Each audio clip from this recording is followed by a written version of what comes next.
क्यों मेरी पत्नी ने मुझसे दूर होने के लिए इतनी बड़ी बात छुपाई।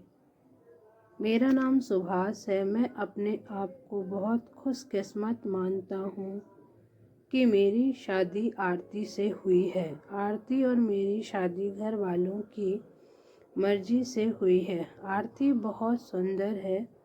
पहले मुझे लगा था कि वो मुझसे शादी करने के लिए हाँ नहीं कहेगी, लेकिन जब मैं उसे देखने गया तब उसके स्वभाव का पता चला।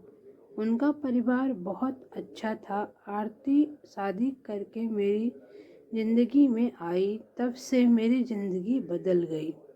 सभी मुझे कहते थे कि मैं बहुत खुशकिस्मत हूँ। अभी मेरी शादी को करीब 3 महीने ही हुए हैं। मेरा सपना था कि मैं बड़े शहर में एक बड़ा शोरूम बनाऊं कपड़े का। मैंने आरती को इसके बारे में बताया। आरती को पता है कि यह मेरे लिए कितना बड़ा सपना है। मैं दिन रात इसी में लगा रहता हूँ।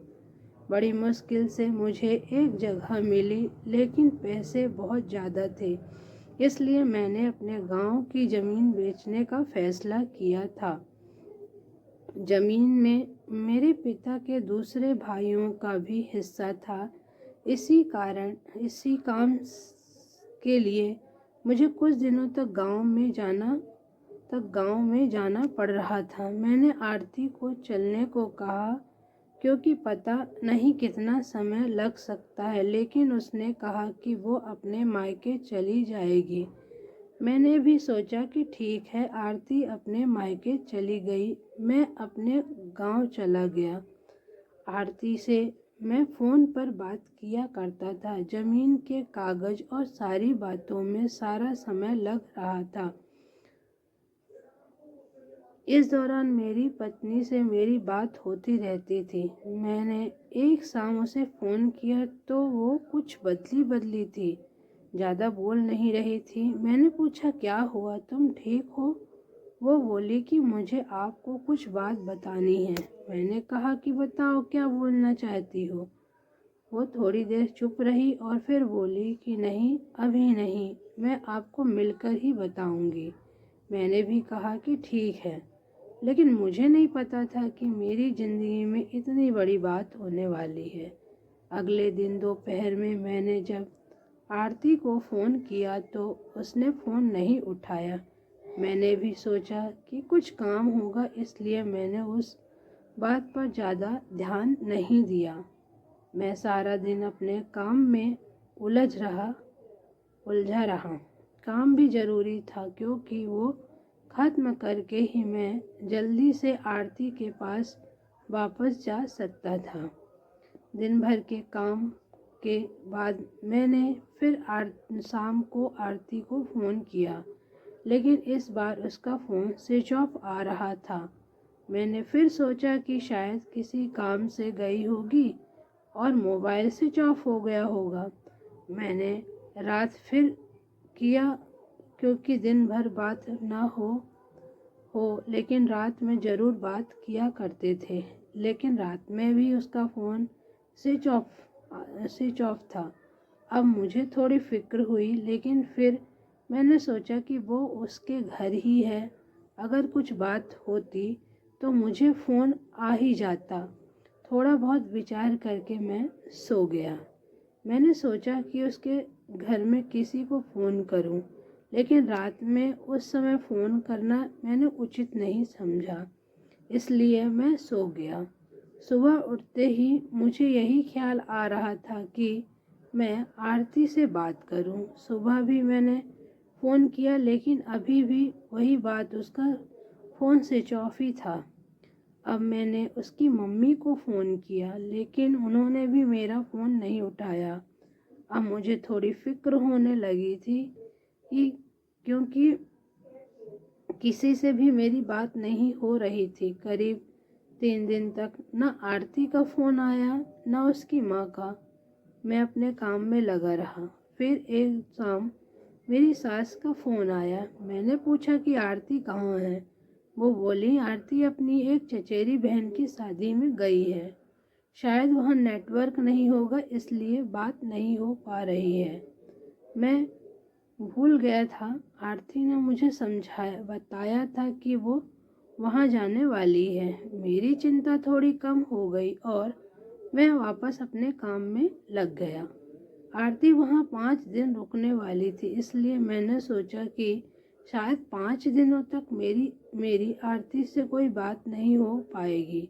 मेरा काम भी लगभग खत्म हो गया था। मेरे हाथ में पैसे 2 से 4 दिन में आने वाले ही थे। जैसे ही मेरे हाथ में पैसे आए, मैं वहाँ से निकल गया। वहाँ से निकलने के बाद मैं सीधा अपनी पत्नी के घर ही गया, उसे लेने के लिए। जैसे ही मैं वहाँ पहुँचा, मुझे देखकर मेरी सास खुश होने की बजाय डरी हुई दिखाई दी। मैं थोड़ी देर वहाँ बैठा, उनसे पूछा कि आरती कहाँ है। वो बोली कि वो अभी आई नहीं है। मैंने बोला कि आई नहीं है, अभी तक उसका फ़ोन भी नहीं लग रहा है। मैंने कहा कि आप मुझे वहाँ के किसी का नंबर दे दो। कितने दिन से आरती से बात हुई नहीं है। वो कुछ देर सोचती रही, फिर बोली कि अभी मेरे पास नहीं है, मैं आपको किसी से पूछ कर देती हूँ। करीब 8 दिन हो गए थे मुझे आरती से बात किए हुए। मुझे आरती पर भी गुस्सा आ रहा था कि उसका फ़ोन स्विच ऑफ क्यों है। साथ उसका फ़ोन काम नहीं कर रहा तो वो किसी के भी फ़ोन से बात कर सकती, लेकिन उसने मुझसे बात नहीं की। मैंने सोचा कि जब वो आएगी तो उसे ज़रूर डांटूंगा। मेरी सास का फ़ोन नहीं आया। करीब 12 दिन हो गए मैं उनके घर वापस गया, लेकिन अब वो भी घर पर नहीं थी, ना ही मेरा फ़ोन उठा रही थी। अब मेरे मन में बहुत सारे विचार आने लगे कि आखिर बात क्या है जो आरती और उसके घर वाले मुझसे इस तरह का बर्ताव कर रहे हैं। मैंने उन्हें मैसेज किया कि अब मैं पुलिस के पास जाऊंगा। मेरी इस धमकी से शायद वो डर गई और उनका फ़ोन आया। बोली कि बेटा, मैं तुम्हें कुछ बताना चाहती हूँ, तुम घर आ जाओ। अब मेरी चिंता बढ़ती जा रही थी। ऐसी क्या बात है जो यह सब मुझसे छिपा रहे हैं। मेरी पत्नी ने मुझसे 20 दिनों से बात नहीं की थी। मैं अगले दिन उनके घर गया और मेरी सास का मुंह उतरा हुआ था। मैं अब बहुत गुस्से में था। मैंने जाते ही उन्हें जोर जोर से चिल्लाते हुए पूछा कि कहाँ है आरती। मेरी सास मुझसे बोली कि बेटा, अब मैं जो तुम्हें बताने वाली हूँ उस पर तुम्हें विश्वास नहीं होगा, लेकिन यही सही है। वो बोली कि आरती किसी के साथ भाग गई है। मुझे मेरे कानों पर विश्वास नहीं हुआ कि मैंने क्या सुना। मैंने बोला, आप कुछ भी बोलोगे और मैं मान जाऊंगा। वो बोली, बेटा यही सच है। तुम्हारी शादी के पहले उसका एक प्रेम प्रसंग था। जब वो वहाँ गांव में अपनी बहन की शादी में गई तो उसे वो वहाँ मिल गया और वो मौका देखकर वहाँ से भाग गई। मैं जानती हूँ कि तुम उससे बहुत ज़्यादा प्यार करते हो, लेकिन अब यही सच है। तुम्हें उसे भूलना होगा। हम लोग पुलिस के पास नहीं गए, नहीं तो बदनामी होगी, इसलिए हम इस बात को तुमसे छिपा रहे थे। आरती मेरे साथ 3 महीने तक रही थी। जितना मैं उसे जानता हूँ वो ऐसा नहीं कर सकती थी, लेकिन उसकी माँ यह कह रही थी तो मैं कैसे ना मानता। मेरा मन अभी भी मानने को तैयार नहीं था। मेरी सास मेरे आगे ही रो रही थी, माफ़ी मांग रही थी। इतनी बड़ी बात मेरे घर वालों को पता नहीं तो उन्हें भी विश्वास नहीं हुआ। आरती स्वभाव से बिल्कुल ऐसी लग रही थी। आरती की माँ को देखकर मैं और मेरे घर वाले चुप रह गए। हमने कुछ बड़ा कदम नहीं उठाया। मैं अपने साथ हुए इस धोखे को बर्दाश्त नहीं कर पाया। मैंने आरती को बहुत प्यार किया और अब मुझे आरती के नाम से नफरत सी हो गई। मेरी ज़िंदगी पर इसका बहुत असर हुआ। मैं जो शोरूम की शुरुआत करने वाला था उसके लिए मैंने पैसे अब सब कुछ आ गया था, लेकिन फिर भी मुझे अब कुछ करने की मन नहीं हो रहा था। किसी के साथ इतना बड़ा धोखा हुआ हो तो वो कैसे खुश रह सकता है। मेरे घर वाले मुझे संभाल रहे थे। मैंने उनसे बहुत ढूंढने की कोशिश की। मैं चाहता था कि वो मुझे मिले तो मैं उससे पूछूं कि आखिर उसने मेरे साथ ऐसा क्यों किया। धीरे धीरे समय बीतता गया। उसे गए 7 महीने हो गए थे और मैं भी उसे भूलकर अपनी ज़िंदगी में वापस बिजी होने की कोशिश करने लगा। मेरा उसके घर यहाँ से जाना हुआ। ऐसे ही मेरा ध्यान उसके घर की खिड़की पर पड़ा। मुझे दिखाई दिया कि खिड़की में आरती है। एक झलक सी मुझे दिखी। मैंने उसी समय उसके घर का दरवाज़ा बजाया। मेरी सास ने दरवाज़ा खोला और वो मुझे देखकर ही डर गई। दरवाज़ा खुलते ही मैं मंदिर जाने लगा। जैसे सास ने मुझे रोका, लेकिन मैं नहीं माना। अंदर मैं कमरे में गया तो आरती को देखकर मैं हैरान रह गया। आरती व्हील चेयर पर बैठी थी। आरती ने मुझे देखा और उसकी आंखों से आंसू आ गए। मैंने पूछा, यह क्या हुआ? आरती बस रो रही थी।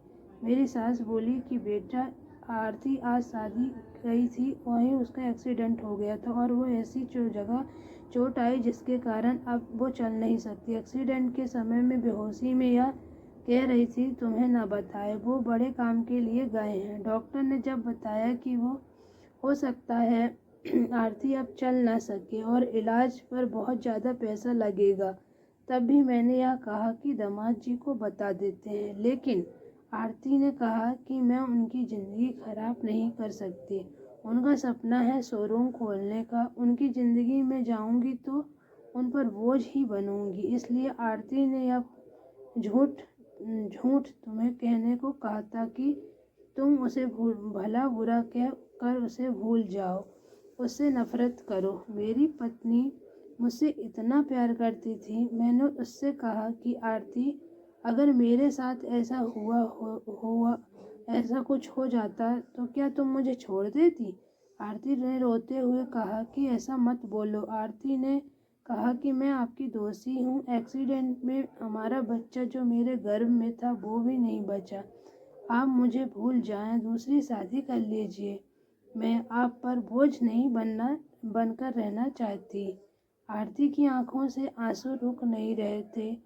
कितने दिनों से उसने इन्हें रोक कर रखा होगा। मैंने आरती को बीते कुछ महीनों में न जाने क्या कुछ नहीं कहा, लेकिन अब वो आरती को एक पल भी अपने से दूर नहीं रख सकता था। मैंने आरती की एक बात नहीं सुनी। मैं आरती को अपने साथ ले गया और कोशिश यही है कि वह फिर से चल सके। मैंने मेरा शोरूम बेच दिया और अच्छे से अच्छे अस्पताल में आरती को दिखाया। उम्मीद की किरण दिखाई दे रही है। बस मैं यही चाहता हूँ कि वह फिर से अपने पैरों पर खड़ी हो जाए। दोस्तों, यदि आपको मेरा यह वीडियो अच्छा लगा हो तो मेरे चैनल को लाइक और सब्सक्राइब कीजिएगा। धन्यवाद।